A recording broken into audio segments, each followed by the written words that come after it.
¿Dónde nos habíamos quedado, reverendas madres y hermanas? En la página 9. Efectivamente. Bien, pues en esta exploración que estamos haciendo del sujeto humano, pues hemos visto que hay como 3 niveles o 3 estratos en el ser del hombre, aunque es un ser unitario. Y esos 3 niveles son el cuerpo, de fuera adentro, el alma y el centro del alma, que llamamos también espíritu o corazón o libertad o voluntad, que es lo que hace propiamente que el hombre sea un ser personal. Por lo tanto, estamos ante un esquema antropológico tripartito, por decirlo de alguna manera, ¿no? Es una palabra que ahora en España suena mal con esto del tripartito, ¿no? Pero en fin, pero la palabra es anterior a la situación política española, ¿no? Y entonces, por lo tanto, ¿qué vamos a hacer? Hablaríamos, por lo tanto, de una antropología tripartita, como 3 elementos, o como 3 partes o aspectos o dimensiones del ser humano. Esta antropología tripartita propia de Edith Stein tiene un innegable fundamento bíblico. La antropología bíblica es profundamente unitaria. En ella el hombre vive y se interpreta a sí mismo como unidad, aunque esa unidad puede presentar aspectos diversos según las diferentes relaciones en las que está inserto el hombre. Así, la antropología bíblica, siendo unitaria, es tricotómica, en cuanto que ve al hombre bajo 3 aspectos diferentes, como carne, como alma y como espíritu. ¿Veis? Los 3 aspectos que retoma Edith Stein. Basar, carne, traducido al griego como sarx y al latín como caro, expresa la totalidad del ser humano bajo el aspecto de ser débil y frágil. Nefesh, en hebreo, significa en hebreo garganta, cuello, respiración, aliento vital o vida, y fue traducido al griego como psique y al latín como ánima. Con este término se expresa la totalidad del ser humano como ser viviente. Por eso a veces el término sirve para expresar el pronombre personal. Ahí hay un error, el pronombre personal. Yo, tú, él. Por ejemplo, en la frase anima mea tristis est. Mi alma está triste. Pero claro, mi alma está triste es una manera de decir yo estoy triste. Finalmente, el término hebreo ruá, traducido al griego como neuma y al latín como spiritus, designa la totalidad del ser humano en cuanto ser capaz de abrirse a Dios, de escucharle y de dejarse vivificar por él. Por lo tanto, en la Biblia tenemos una comprensión unitaria del hombre, pero al mismo tiempo una comprensión tricotómica, tripartita. El hombre es visto desde 3 ángulos diferentes: carne, alma o espíritu. Cada uno de esos ángulos designa a la totalidad del ser del hombre, pero sin embargo con matices propios. Yo no sé si Edith Stein había hecho estudios bíblicos así de manera especial, ¿no? Aunque siendo judía pues había sido educada evidentemente en la tradición del pueblo de Israel, pero el caso es que ella, consciente o inconscientemente, pero retoma este esquema unitario pero tricotómico o tripartito del ser humano. El apóstol San Pablo, a pesar de una cierta fluidez en su terminología, distingue claramente estas 3 dimensiones del ser humano y los fenómenos que dependen de cada una de ellas, del espíritu, del alma y del cuerpo. El texto de la primera carta a los tesalonicenses expresa con claridad que la totalidad del ser del hombre integra cuerpo, alma y espíritu. Que el Dios de la paz os santifique plenamente y que todo vuestro ser, el espíritu, el alma y el cuerpo se conserve sin mancha hasta la venida de nuestro Señor Jesucristo. Luego veis que todo vuestro ser, y especifica el espíritu, el alma y el cuerpo, la totalidad del ser humano comporta estos tres aspectos, estas tres dimensiones o partes, me gusta más dimensiones que partes, pero en fin, aspectos del ser del hombre. La carta a los Hebreos expresa con nitidez la distinción entre alma y espíritu. Ciertamente es viva la palabra de Dios y eficaz, y más cortante que espada alguna de dos filos, penetra hasta las fronteras entre el alma y el espíritu. Fíjate, hasta las fronteras entre el alma y el espíritu. Luego distingue entre alma y espíritu, hasta las junturas y médulas, y escruta los sentimientos y pensamientos del corazón. Y en la primera carta a los Corintios, Pablo contrapone el hombre psíquico al hombre espiritual. El primer hombre, Adán, fue hecho alma viviente, la dimensión psíquica.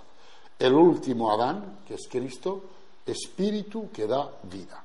De ahí también os he indicado otros textos, por si queréis ver, que van en esta línea. Por lo tanto, veis, en la Biblia tenemos una antropología, una comprensión del hombre, que ve al hombre siempre como una unidad, como un único ser, pero un ser complejo que tiene diferentes estratos, y exactamente tres estratos: el cuerpo, el alma y el espíritu. También la antropología de los padres de la Iglesia, ahora ya dejamos la Sagrada Escritura, veamos los padres de la Iglesia. También la antropología de los padres de la Iglesia es una antropología unitaria y tricotómica, según la cual el hombre está compuesto de cuerpo, alma y espíritu. El espíritu sería el punto en el que el alma recibe la visita del Espíritu Santo y donde el Espíritu de Cristo se establece para morar en nosotros, según el conocido texto de Pablo. El Espíritu mismo se une a nuestro espíritu para dar testimonio de que somos hijos de Dios. Luego, el Espíritu con mayúscula, porque se refiere al Espíritu Santo, se une a nuestro espíritu. El punto de encuentro entre Dios y el hombre sería el espíritu, o sea, el centro del alma, o sea, el corazón, o sea, el ser personal del hombre. Afraates llega incluso a decir que el Espíritu de Cristo se constituye en nuestro verdadero yo, porque el Espíritu Santo se nos da de tal manera que llega a ser lo más íntimo que hay en nosotros. Ahí ya es, si queremos, una exageración, una exageración mística, pero para decir que cuando el hombre se deja conducir de verdad por el Espíritu Santo, pues su verdadero yo ya es divino, porque se cumplirían en el fondo aquellas palabras de Pablo: vivo yo, pero no soy yo, es Cristo quien vive en mí. Es decir, el sujeto último de mis actos ya no sería yo, sería la persona divina que habita en mí. Pero en fin, todos entendemos que eso es un estado de perfección mística pues muy, muy elevado, ¿no? También San Agustín habla de Dios como intimior intimo meo, la célebre frase de San Agustín: tu autemeras superior intimior intimo meo et superior summo meo, ¿no? Tú eres más íntimo a mí mismo que yo mismo, y más superior o exterior a mí mismo que yo mismo. Teófanes el Recluso afirma que el Espíritu con mayúscula, por lo tanto el Espíritu Santo, es el alma de nuestra alma. Una bella manera de decir, cuando nosotros vivimos como se debe vivir, unidos a Dios, es decir, cuando el centro del alma, el espíritu del hombre, abre su puerta a aquel que está a la puerta y llama y que quiere entrar y cenar con nosotros, cuando eso ocurre, entonces el Espíritu Santo es como el alma de nuestra alma, porque es nuestra alma quien rige nuestro ser, pero nuestra alma está desde su centro, desde su espíritu, está abierta a la visita de Dios y dócil al ser de Dios. Y San Basilio afirma que los condenados serán cortados en dos, lo que hay que entender como una completa separación del Espíritu Santo, para la cual hay que cortar del hombre aquello que constituye su morada y lugar, que sería, o sea, la morada y el lugar del Espíritu Santo. Claro, el Espíritu Santo no puede ir al infierno, eso está claro. Pues entonces, si el Espíritu Santo está en un lugar del ser humano, pues San Basilio, yo creo que dejándose llevar un poco en exceso de la imaginación, ¿verdad? Pero en fin, los padres de la Iglesia nos han dado tanto que les podemos perdonar alguna falta de precisión así, ¿no? Porque dice que habrá que cortar para separar, y en fin. Orígenes explica que el Salvador, queriendo salvar a todo el hombre, tomó al encarnarse cuerpo, alma y espíritu, y que estos elementos en el momento de su pasión y muerte fueron separados. El cuerpo quedó en el sepulcro, el alma bajó a los infiernos y el espíritu lo entregó en las manos del Padre. De manera que el Sábado Santo, el cuerpo de Cristo estaba en el sepulcro. El alma descendió a los infiernos a dar la buena noticia de que esa homilía tan bella que hay del siglo II, ¿no?, que leemos el Sábado Santo por la mañana en Maitinis, ¿no? Entonces, y el espíritu, en tus manos, Padre, encomiendo mi espíritu, ¿no? Está junto al Padre. Y después, en su resurrección, fueron reunidos de nuevo. En este sentido, conviene recordar que los místicos cristianos siempre han entendido la oración y la verdadera tarea espiritual como como un caminar hacia Dios, que consiste en un caminar hacia lo más hondo de uno mismo, lugar donde Dios habita y fuera del cual no hay verdadera vida. Ya lo decía yo ayer a propósito de la simbólica cisterciense del Valle, ¿no? Mi itinerario para ir hacia Él es ir hacia sí mismo, pues existe ese centro que hay que alcanzar sin cesar y fuera del cual la vida no llega a captarse a sí misma y permanece ausente de sí misma, entregada a los automatismos que pululan en nuestro inconsciente. Escribe el padre Mauricio Zundel. Este sacerdote tiene una curiosa historia. Yo me he leído una gruesa biografía sobre él y me ha resultado muy interesante. Además fue contemporáneo mío en Suiza, aunque yo ni me enteré de que existía en ese momento, ¿no? Fue un sacerdote muy atípico, ciertamente con una dimensión mística muy, muy, muy fuerte. Como todos los místicos, rodeado de mujeres siempre, de mujeres pululando por ahí, las zundelianas que decía Pablo VI, porque Pablo VI le quería mucho. Y lo hizo llamar al Vaticano a que le diera unos ejercicios. Y fue uno de los sacerdotes que dio ejercicios a Pablo VI y a la curia. Pero este hombre, pues, tuvo muchos problemas en su diócesis. Y prácticamente estuvo como exiliado de su diócesis, porque no se entendía con el obispo. Claro, era un hombre demasiado especial, demasiado atípico, demasiado atípico, ¿no? Cuando uno es atípico, aunque sea una chispita, ya te lo hacen pagar. pero claro, si eres un montón, pues entonces, y este hombre era un montón de atípico, ¿no? Total, que el hombre pues tuvo ahí su vía crucis, y lo llevó muy bien, y estuvo en Egipto y en el Líbano, allí afincado, y ya hacia el final de su vida, ya con otro obispo en la diócesis donde yo estaba, en Friburgo, porque claro, la diócesis es Ginebra-Friburgo, ¿no? Y con otro obispo, pues ya volvió, nunca fue un cura de parroquia normal, pero por lo menos ya estaba en su diócesis y tal, ¿no? Y este hombre tiene unas reflexiones muy interesantes, por ejemplo, esta que os acabo de leer, ¿no?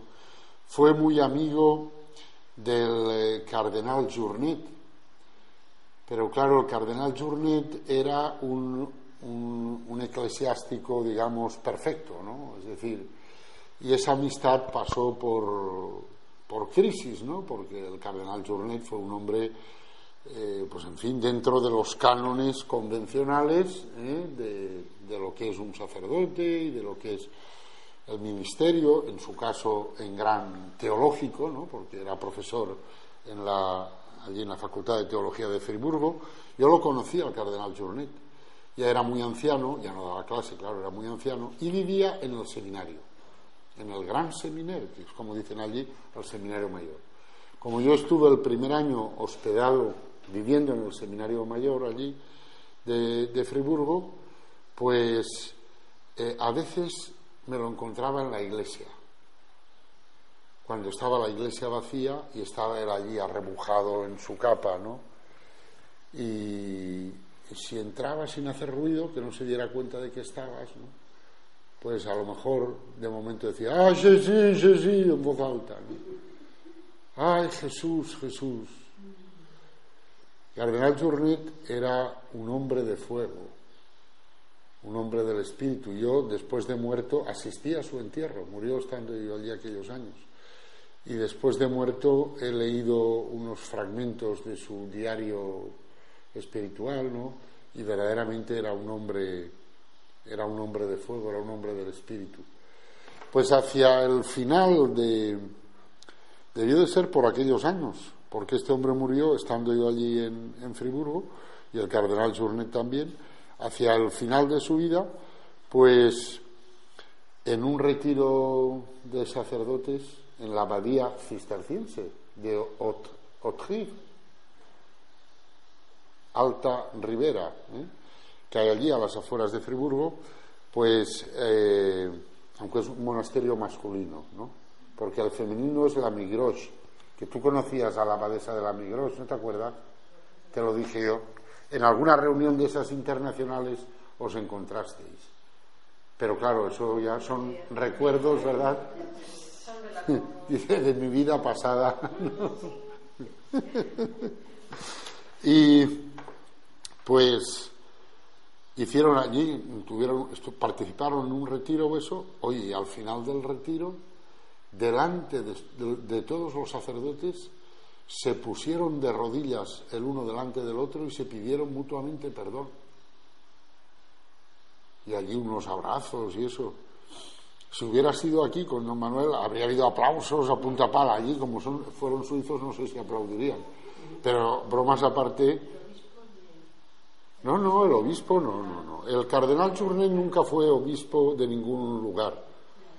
Y la mayor parte de su vida no fue cardenal. Eso fue ya hacia el final, ¿no? Pero quiero decir que porque ellos se habían querido mucho, pero claro, habían tenido una relación difícil, ¿no? Porque claro, es la relación de un hombre que está así en la frontera, por así decir, ¿no? Por su talante, por sus características propias, y de otro hombre que es pues en fin, que está en el centro, ¿no? Pero en fin, que son historias bonitas que pasan en la Iglesia, ¿no? Y que es bonito también saber esto, ¿no? Y darle gracias a Dios.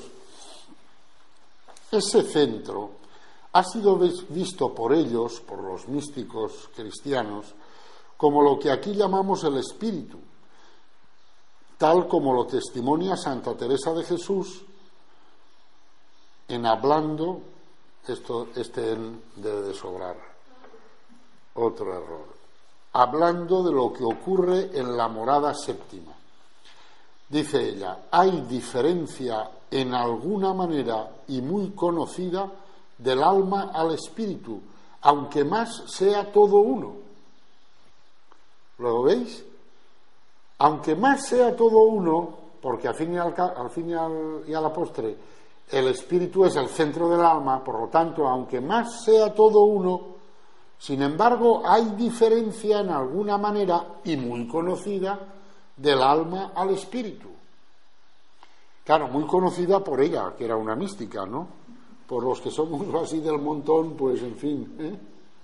Pero interesante esto, ¿eh?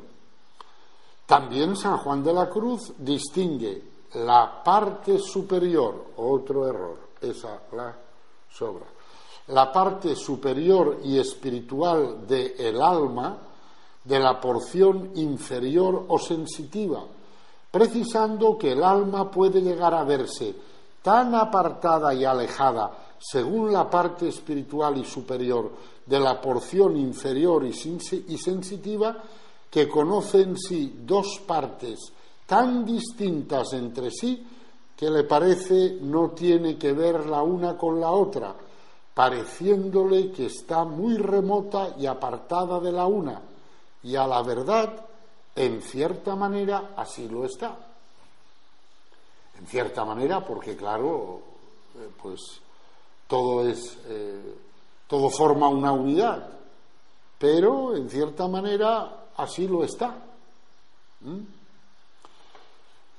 Un poco más tarde, un místico como Fray Juan de los Ángeles recogerá toda esta doctrina que él considera común a los místicos y autores espirituales y hablará del íntimo del alma, entendiendo por él ese divino y esencial centro de su ánima que propiamente hablando es el reino de Dios, donde él mora con todas sus riquezas. Y si no me engaño, de este reino se entiende lo que dice Cristo por San Lucas: mi reino dentro de vosotros está. De manera que Fray Juan de los Ángeles, que es del siglo XVII y que es un recopilador de la doctrina mística, de los grandes místicos, sobre todo españoles, ¿no? Pues él también habla pues de ese íntimo del alma, ¿no? Y también lo describe como ese divino y esencial centro del alma, ¿no? Centro de su ánima, ¿no? Y él dice que en relación a ese centro es como el Señor dijo: el reino de los cielos está dentro de vosotros. Efectivamente, si ese centro se abre a la presencia de Dios, al Espíritu Santo, pues allí es su morada, allí es la casa de Dios, y por lo tanto ahí está el reino de Dios dentro de nosotros. Y sigue afirmando: el divino Blosio, Rusbrocchio, Taulero, estos no son españoles, pero se ve que los conocía también, ¿no? Y otros dicen que este centro del alma es más intrínseco y de mayor alteza que las tres facultades o fuerzas superiores de ella, o sea, memoria, entendimiento y voluntad, porque es origen y principio de todas. Es de todo en todo simple, esencial y uniforme, y sin él no hay multiplicidad, sino unidad, y en él son una cosa las dichas facultades. Conviene a saber entendimiento o inteligencia, memoria y voluntad. Por lo tanto, estamos hablando del centro del hombre. El misterio del hombre es que, tal como nosotros conocemos al hombre, o sea, tal como lo vemos de entrada, en el hombre captamos inmediatamente pues como tres aspectos, ¿no? El del cuerpo, el del cuerpo, por lo tanto el de la sensibilidad, por lo tanto el de la belleza, el de la inteligencia, por lo tanto el de la búsqueda de la verdad,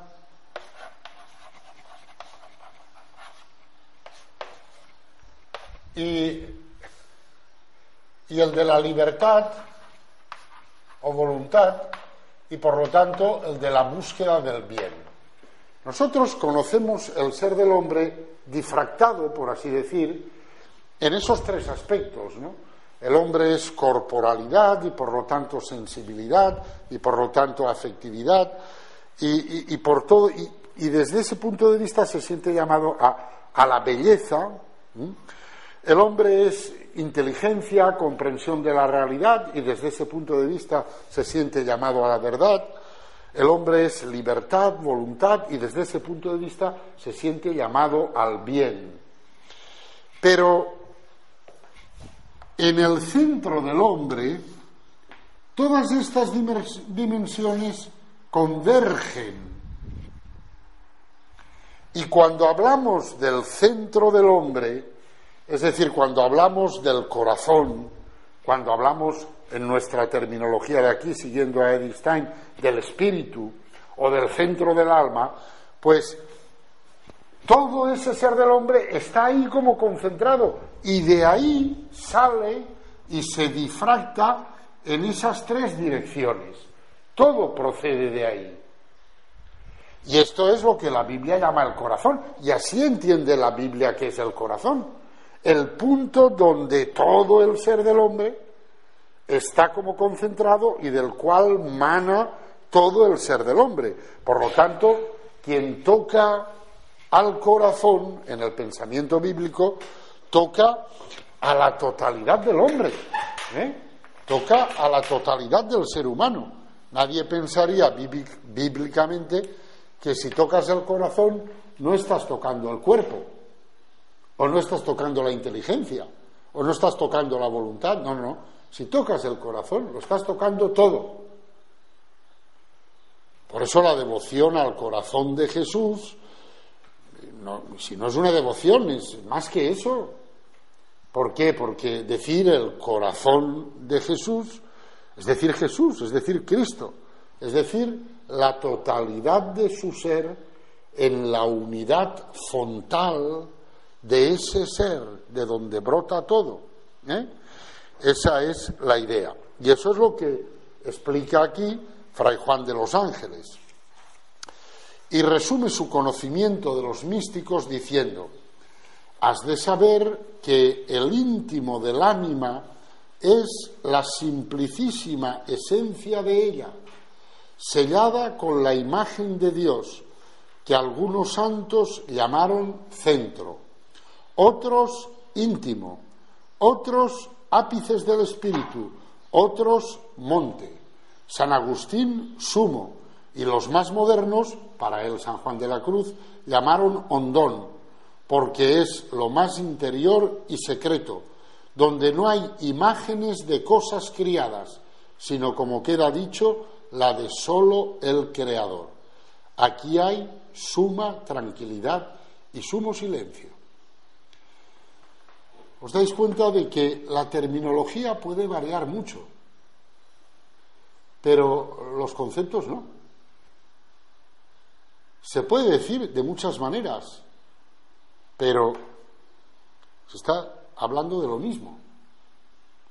Y esto es interesante, ¿no? Quizá la utilidad de unos cursitos como estos que hacemos, pues pueda ser la de dar 2 o 3 conceptos que permiten que uno entienda mejor la terminología, que puede ser fluida, porque lees a Bernardo y puede emplear una terminología, lees a Juan, ¿cómo se llama este? ¿De Forte? ¿O este cisterciense? Pues a lo mejor otra terminología, tal. La terminología puede que varíe, pero si uno tiene los conceptos, uno inmediatamente va poniendo cada palabra en la realidad que designa. Y para eso, ¿verdad?, pues pueden servir un poco estas reflexiones, ¿no? Y aquí tiene Dios su pacífica morada como en el mismo cielo, en cuanto no le desterramos por el pecado, ¿eh? Siempre el misterio de la libertad del hombre. Como decíamos ayer, Dios es personal, tripersonal, interpersonal, ¿eh?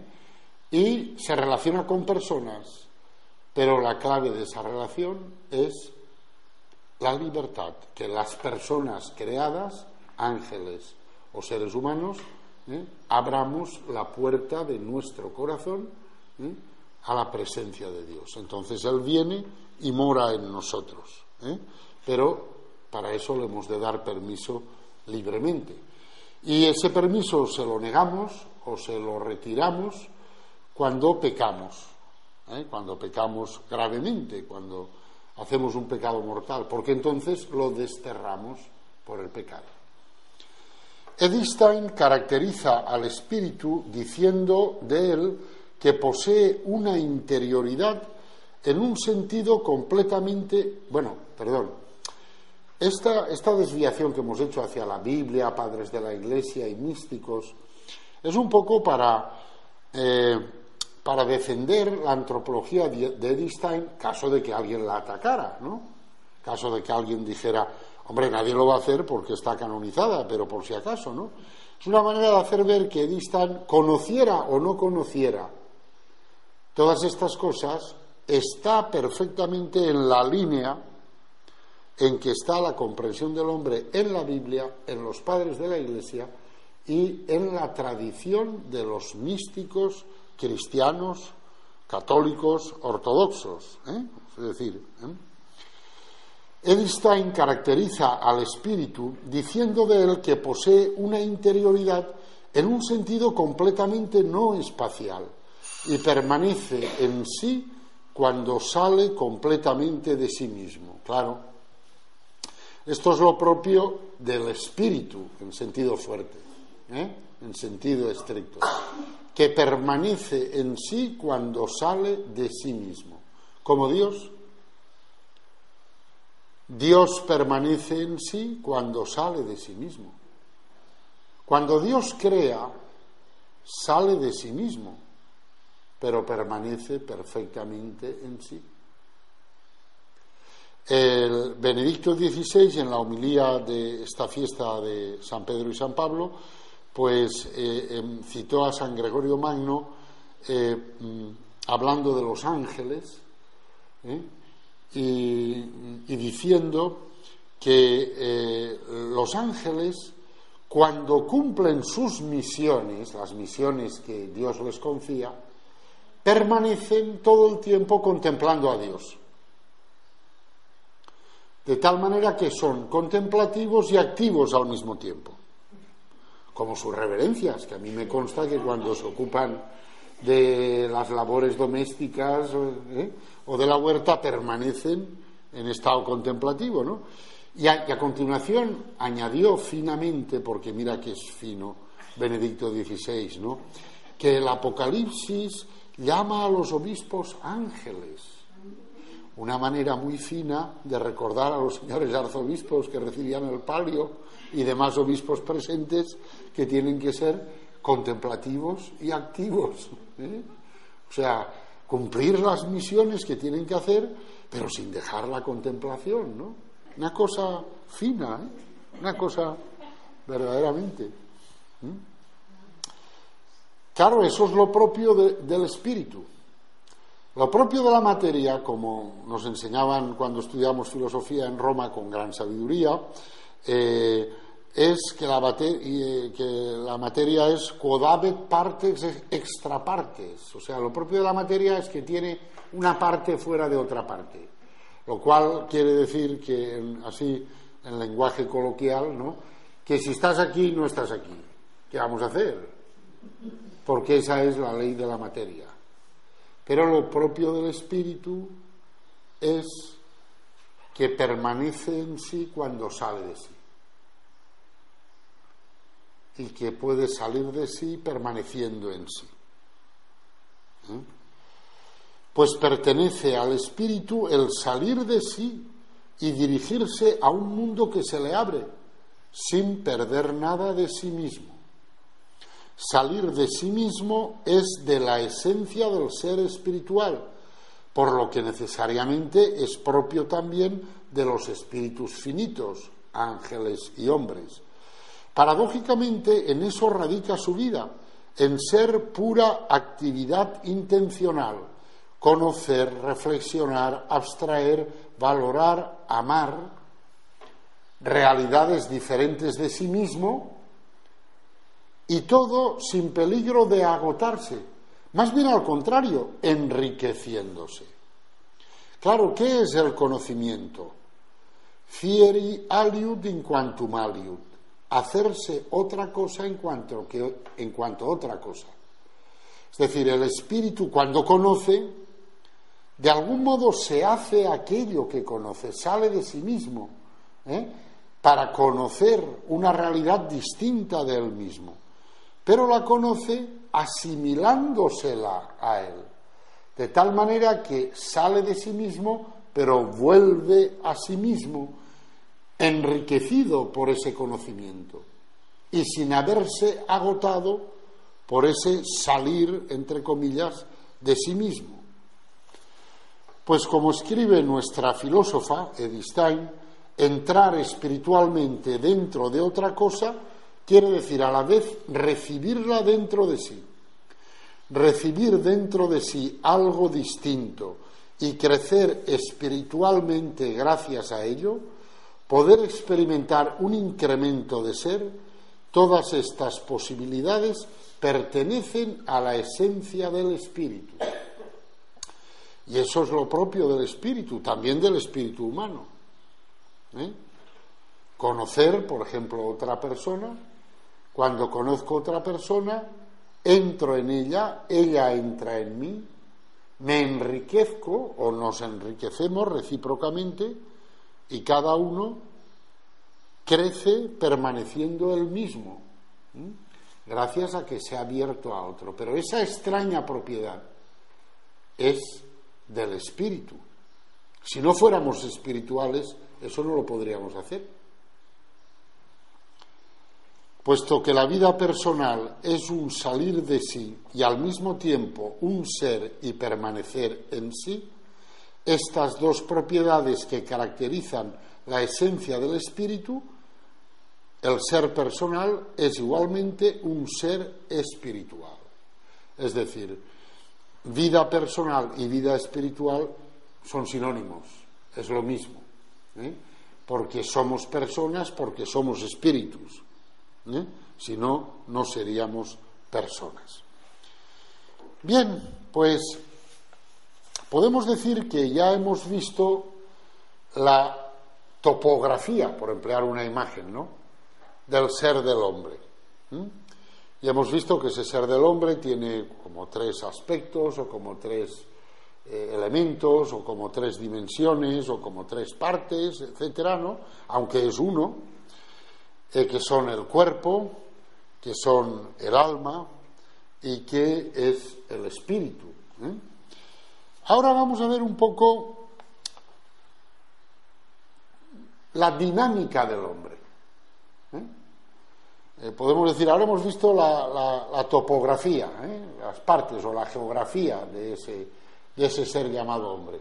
Pero vamos a ver ahora la dinámica, cómo funciona, cómo se pone en actividad.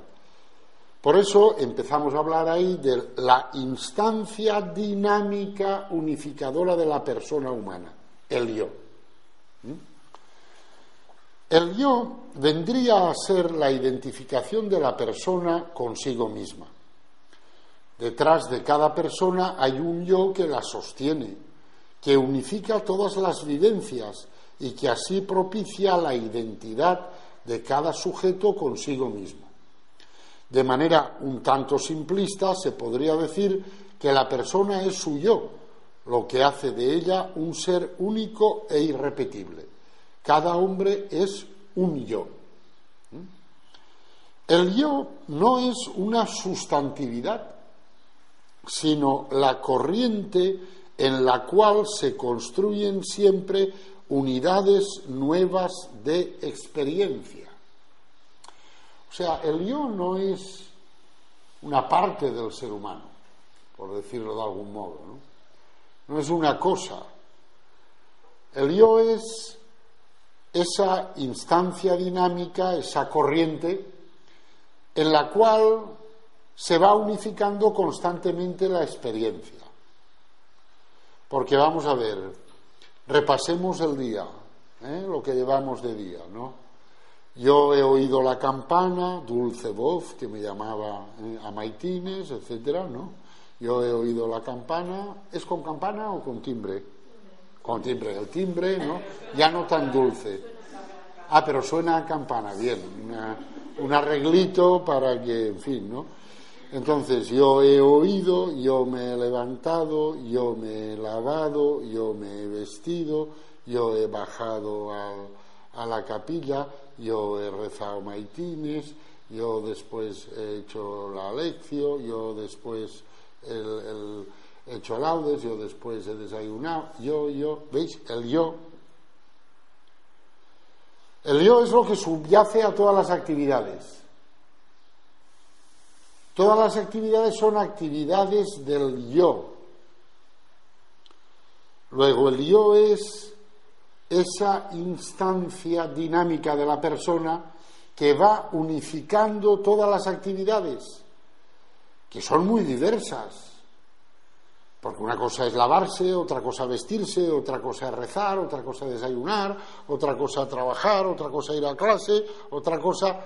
Pero el yo es lo que va unificando todas esas experiencias como experiencias mías, como experiencias del yo, del mismo e idéntico sujeto personal. En sí, el yo es vacío y se encuentra lleno por los contenidos de experiencia. Por estos reciben de él la vida. Porque, claro, si no hubiera un yo que los vivificara, los contenidos de experiencia serían, pues no sé cómo decirlo, ¿no? Como cosas exteriores que ocurren, pero que no son mías. Lo que las hace mías es el yo, es el hecho de que el yo las recibe y las registra como experiencias suyas. Y ahora, por eso dice, el yo de por sí es vacío.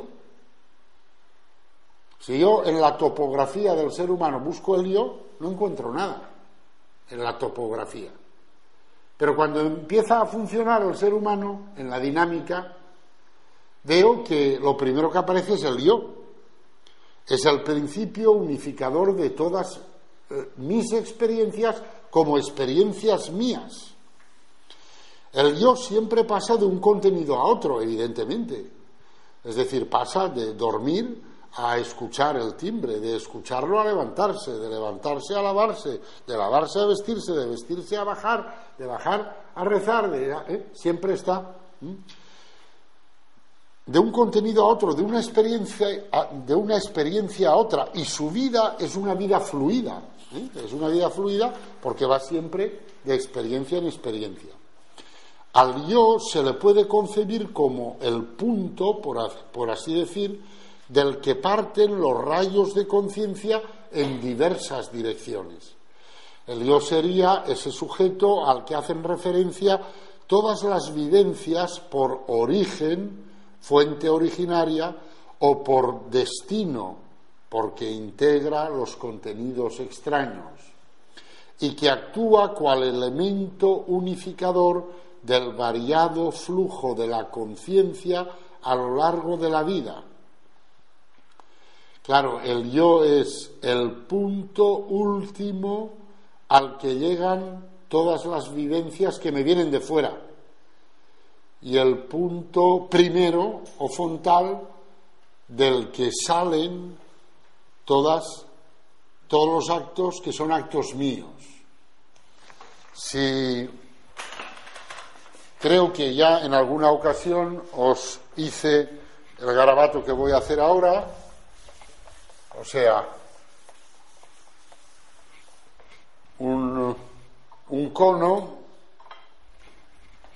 si comparamos al hombre con un cono, la base del cono, la parte más espesa, sería el cuerpo, la corporalidad. Todo esto de aquí dentro sería el alma, cuerpo, alma, y quedaría finalmente el vértice. El vértice es un punto, es un punto, pero es el punto en el cual converge todo. Ese punto sería el yo. El yo. Y lo que estoy diciendo es, todas las experiencias que al hombre le vienen desde fuera, por ejemplo, un bofetón, ¿no? Y te dan un bofetón desde fuera, el bofetón entra por el cuerpo, atraviesa el alma y termina finalmente en el yo, cuando yo digo me han pegado un bofetón, porque nunca digo le han pegado a mi cuerpo un bofetón, sino me lo han pegado a mí. Luego todo lo que llega desde fuera, atravesando el cuerpo, a través del cuerpo por los sentidos y pasando por el alma, el conjunto de vivencias, acaba por depositarse en el yo, o mejor dicho, no por depositarse, el yo lo recoge como una experiencia suya, como una vivencia suya, y todo lo que sale del hombre de dentro para afuera, pues también se lo apropia el yo. El vértice, si queremos ser estrictos, sería el corazón, o centro del alma, o espíritu, tal como hemos, en la terminología que hemos empleado. Pero el yo es el principio dinámico que se apropia inmediatamente como propio lo que sale del corazón. Cualquier acto que sale de mí, porque lo decido yo, porque brota de mi corazón, porque yo lo decido, el yo se lo apropia. Por lo tanto, el yo es el principio dinámico que unifica toda la experiencia del hombre, tanto la que le viene dada en pasiva, porque viene de fuera, le viene dada, como la que el propio hombre genera por sí mismo, porque lo decide él, porque sale de su propio corazón. En definitiva, es el soporte de la experiencia. Aquí ha sonado algo. Blanca, aquí ha sonado algo.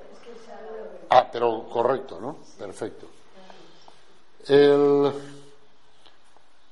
En definitiva, es el soporte de la experiencia vivida. Es ese sí mismo presente en todo actuar humano. Donde quiera que actúo, allí estoy yo, presidiendo dicha actuación. Y es por esto por lo que las acciones son mías. Bueno, creo que se entiende, ¿verdad? Según sean los actos en los que el yo viva, ocupará en cada caso una u otra posición dentro del alma. Ah, amigo, esto ya es más interesante. Según sean los actos en los que el yo viva, ocupará en cada caso una u otra posición dentro del alma. El pleno dominio sobre sí lo consigue el yo cuando ocupa el centro del alma, el centro de la persona. Para Edith Stein, la libertad personal se define ante todo por el autodominio, por el poder disponer de sí mismo. Pues bien, el centro del alma, el lugar propio del yo, es el ámbito también de la máxima libertad. Es ahí donde se adoptan las mayores y más comprometidas decisiones para la vida del yo. Claro, tenemos que hacer otro garabato, el que hicimos ya ayer, ahora, ¿no? El del alma como un espacio, el carácter espacial del alma. Y decimos, el alma es un espacio, pero tiene un centro. ¿Y el yo? ¿Sus reverencias manejan ordenador? Sí. Pues el yo es como el puntero del ordenador. En la pantalla del ordenador tú puedes llevar el ratoncito y hacer que el puntero ese, ¡pum!, te marca, está aquí, está aquí, está aquí, está aquí, está aquí. Claro, el yo, instancia dinámica de la persona, se puede situar en diferentes lugares del alma. Si se sitúa en el centro del alma, que es el centro de la persona, que es la persona humana, está en el mejor sitio. Ahí es donde el hombre adquiere la máxima libertad y en donde el yo es verdaderamente libre. Pero como el alma humana es muy grande y tiene muchos recovecos, y se puede comparar al planeta Tierra, y en el alma humana hay playas de arena límpida, pero otras playas de arena sórdida, y mares, y ríos, y grutas, y montañas, y valles, y desiertos, y selvas vírgenes, y estepas. En el alma hay de todo, de todo. Pues según donde vaya el yo, el resultado será uno o será otro. Porque si mi yo decide morar en una de las cuevas cochambrosas del alma, pues ¿qué va a salir de la cueva cochambrosa? Cochambre. ¿Claro? Es decir, el yo tiene una movilidad dentro del alma humana. Eso es lo que explica que al avaricioso se le ponga cara de euro. Y eso es verdad. Al avaricioso se le pone cara de euro. Y al glotón, al que se deja llevar por la gula, se le pone cara, pues, qué sé yo, ¿de qué se le pondrá cara? De tarta o de lo que sea, ¿no? Y en fin, y no pongo más ejemplos porque, en fin, los pecados capitales son comprometidos, ¿verdad? Pero claro, pero es que eso es así. Es que el yo tiene una movilidad. Por eso la preguntita que el Espíritu Santo nos puede hacer a nosotros, ¿no? Fulanito, ubi moras? ¿Dónde vives? O sea, ¿en qué rincón de tu alma estás poniendo tu morada ahora? Estás poniendo tu yo. ¿Se llama puntero eso? No sé cómo se llama la flechita esa. Lo que se mueve con el ratón, eso. Bueno, lo podemos llamar así, ¿no? ¿Dónde te has puesto? Porque yo estoy en el centro del alma, dice el Señor. Pero tú, Adán, ¿dónde estás? ¿Dónde estás? Porque sin salir del monasterio uno se puede ir muy lejos. Como dentro del alma hay de todo. Claro. Eso me lo dijo a mí un abad, cuyo nombre voy a silenciar, no sé por cuánto tiempo, pero me lo dijo hace años. Me dijo, no te creas que hace falta salir del monasterio. No, dentro del monasterio la imaginación puede ir muy lejos. Me dijo, mira, yo me acuerdo de eso, ¿no? Y es verdad. Y es verdad. Porque dentro de cada alma está todo. Por lo tanto, claro, el yo va por ahí como en el ordenador en la pantalla, cuando mueves el ratón, va para un lado, para otro, pero ojo dónde va. En lo tocante a la relación yo-alma, hay que advertir que no puede haber alma humana sin yo, ni puede haber yo humano sin alma, evidentemente. Pero el yo goza de movilidad dentro del alma humana. Mira Edith Stein, qué lista que era, señor. Qué lista que era. Y que la quemaran allí en Auschwitz, vamos, eso es una cosa. Hombre, aunque hubiera sido torpe, ¿no? Por supuesto. Pero fíjate tú, el espíritu del mal, cómo se ceba en los seres más puros, ¿no? Y más ahí. Pero mira, al final triunfaron ellos, porque el jefe del campo se arrepintió y se confesó antes de que lo ejecutaran. Amigo, al final la santidad triunfó sobre el pecado. Maximiliano Kolbe, Teresa Benedicta de la Cruz y todos los miles y miles y millones triunfaron sobre esa maldad. Y cuando después de la guerra cogieron al jefe, había huido a Austria, el jefe del campo de Auschwitz, pero al final lo cogieron, lo juzgaron y lo condenaron a morir ahorcado en la misma horca en la que él había ahorcado a tantos. Pero amigo, ese hombre se confesó y comulgó. Eso es fortísimo, Desde luego el sacerdote que escuchara aquella confesión, eso casi tan fuerte como la confesión de una cisterciense,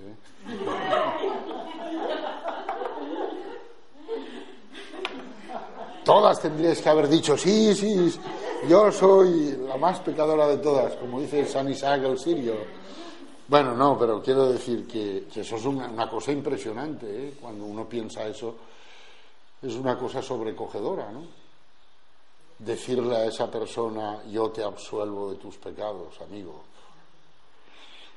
Pero mira, yo veo ahí la victoria de la santidad sobre el pecado. Eso es... ¿Eso? A Zapatero, hombre, Zapatero no, todavía no ha hecho un Auschwitz. No nos pasemos tampoco, no nos pasemos. Pero en fin. Exacto. Sí, pues para eso hemos de rezar nosotros y interceder. En el espacio anímico, pero el yo goza de movilidad dentro del alma humana y puede situarse en cualquiera de las diferentes y muy numerosas estancias del alma humana, lo que desde el punto de vista ético da lugar a muy diferentes tipos de hombre que con su libre elección de morada se engendran. Claro, ¿yo por qué soy así? Pues porque mi yo ha elegido morar en tal morada de mi alma. Claro. Si hubiera elegido otra, sería de otra manera.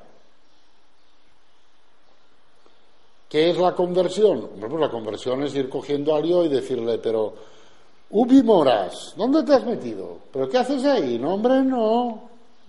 Tú tienes que estar en el centro. E ir llevando al yo al centro, eso es la conversión. Claro. En el espacio anímico existe un punto en el que el yo tiene su lugar propio, el lugar de su descanso, que debe buscar hasta encontrarlo y al que ha de volver cada vez que lo haya abandonado. Se trata del punto más profundo del alma, el centro del alma. Solo desde él puede recogerse, pues desde ningún otro punto puede abarcarse a sí misma. Solamente desde él puede el alma adoptar decisiones importantes, tomar partido por algo o hacer donación de sí misma. Todos estos son actos de la persona. Pero claro, para actuar como una persona y no como un pedazo de... pues hay que situar el yo en el centro del alma. Y entonces es cuando se actúa como ser personal de verdad. Desde este lugar privilegiado, el yo dispone de toda su fuerza y libertad, aunque, como tristemente reconoce Edith Stein, pocos hombres viven tan concentrados en sí mismos. En la mayor parte, el yo se sitúa más bien en la superficie. Claro, ¡hacha! ¿Qué vamos a hacer, no? Pero bueno, por lo menos ya sabemos cuál es el camino, ¿no? Y a dónde hay que ir. Nos quedamos aquí, que nos viene bien,